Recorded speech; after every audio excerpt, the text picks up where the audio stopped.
हर शहर की खास बात ये होती है कि शहर के राजा बदलते रहते हैं, लेकिन शहर वही रहता है। लेकिन हमारे शहर की कहानी अलग है। यहाँ राजा के साथ शहर का नाम भी बदल जाता है। 1064 में राजा कर्णदेव सोलंकी आशावल को हराकर आशावल के नए राजा बनते हैं, जो आशावी कम्युनिटी को एक नई पहचान देते हैं, एक नगर बसाते हैं।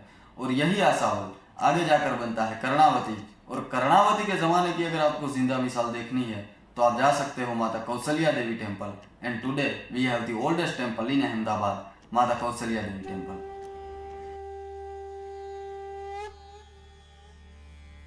પાઘડી નજીક કોચરબ ગામે આવેલું કૌશલ્યા માતાનું 900 વર્ષ જૂનું મંદિર કે જેના વિશે વાત કરીએ તો નીચે જે આપણે મૂર્તિ જોઈ રહ્યા છીએ જે ઓરિજિનલ 900 વર્ષ જૂની મૂર્તિ છે 1993 ની અંદર જ્યારે આ મંદિરનો ફરીથી જીર્ણોદ્ધાર કર્યો ત્યારે માતાને ખસાવવાનો બહુ પ્રયત્ન કર્યો, પરંતુ માતા ત્યાંથી ખસા નહીં. એટલે આપણે ઉપર પણ જોઈ રહ્યા છીએ કે માતાની બીજી મૂર્તિ સ્થાપિત કરેલી. વિશ્વનું એક એવું મંદિર કે જ્યાં એક જ મંદિરની અંદર બે માતાઓ અહીંયા પ્રસ્થાપિત